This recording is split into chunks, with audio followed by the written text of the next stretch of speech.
बिस्मिल्लाहिर्रहमानिर्रहीम। अस्सलाम वालेकुम दोस्तों, मैं आज आपको एक बहुत ही भयानक कहानी सुनाने लगा हूँ। आपने वीडियो को लाजमी अंत तक देखना है। शहर के कोने में एक बड़ा पुराना दरख्त था जिसकी छाँव में एक गरीब लड़का रोज़ बैठकर जूते पॉलिश किया करता था। इसका नाम अली था। अली की उम्र कोई 12-13 साल थी, मगर हालात ने इसे वक्त से पहले बड़ा कर दिया था। इसके माँ बाप एक हादसे में चल बसे थे और अब वो अकेला था। पेट की आग बुझाने के लिए और अपना सर छुपाने के लिए वो दिन भर मेहनत करता। वो सुबह सवेरे आता, अपनी छोटी सी पॉलिश की दुकान सजाता और लोगों के जूते चमकाकर कुछ पैसे कमाता। ये दरख्त ना सिर्फ बहुत पुराना था बल्कि अजीब भी था। शहर के लोग कहते थे कि यहाँ जिन्नात का एक अमीर ख़ानदान रहता है जो नज़र नहीं आता, मगर रात के वक्त अजीब रोशनियों और सरगोशों की आवाज़ें आती हैं। अली ने ये सब कहानियाँ सुनी थीं, मगर इसे कभी कोई खौफ महसूस नहीं हुआ। वो जानता था कि अगर ईमानदारी से काम किया जाए तो किसी चीज़ का डर नहीं होना चाहिए। एक रात अली ने फैसला किया कि वो देर तक काम करेगा ताकि ज़्यादा पैसे कमा सके। रात का वक्त था, सड़क सुनसान हो चुकी थी और अली अभी तक दरख्त के नीचे बैठा जूते पॉलिश कर रहा था। अचानक उसे महसूस हुआ कि दरख्त के पत्तों में कुछ हलचल हो रही है। इसे लगा शायद हवा का झोंका आया होगा, लेकिन जैसे ही इसने सर उठाया, इसके सामने एक लंबा चौड़ा आदमी खड़ा था। वो आदमी बहुत शानदार लिबास पहने हुए था। इसके कपड़े कीमती और चमकदार थे और इसकी आंखों में एक अजीब सी रोशनी थी। अली घबरा गया, मगर इस आदमी ने मुस्कुरा कर कहा, डरने की ज़रूरत नहीं, मैं तुम्हें नुकसान पहुंचाने नहीं आया। मैं इस दरख्त में रहने वाले जिन्नात के ख़ानदान से हूँ और मेरा नाम शाहज़मान है। हमने तुम्हें कई दिनों से देखा है कि तुम कितनी मेहनत करते हो और कभी किसी का हक नहीं मारते।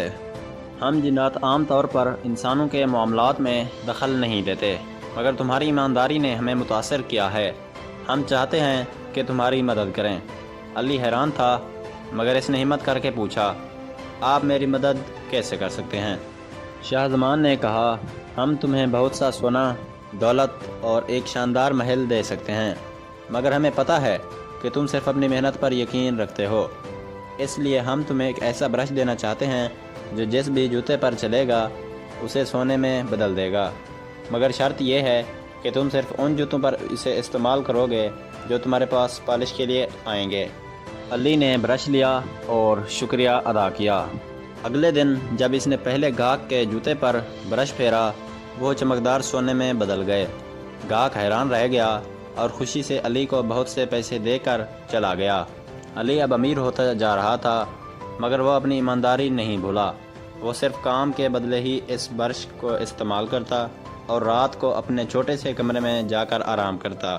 चंद ही महीनों में अली के पास काफ़ी दौलत जमा हो गई। इसने एक अच्छी जगह घर ख़रीदा, मगर जूते पॉलिश करना नहीं छोड़ा। लोग हैरान होते कि एक अमीर लड़का क्यों अब भी जूते पॉलिश कर रहा है, मगर अली जानता था कि जो भी कामयाबी इसे मिली है वो इसकी ईमानदारी और मेहनत की बदौलत है। कई साल गुजर गए।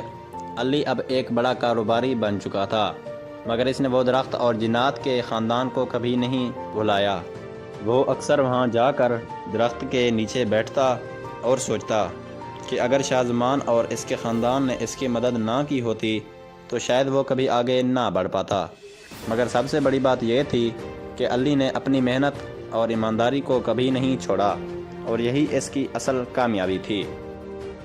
मज़ीद ऐसी कहानियों के लिए मेरे चैनल को लाजमी लाइक और सब्सक्राइब करें और साथ में दिए गए घंटी के निशान को दबाना ना भूलें। शुक्रिया दोस्तों।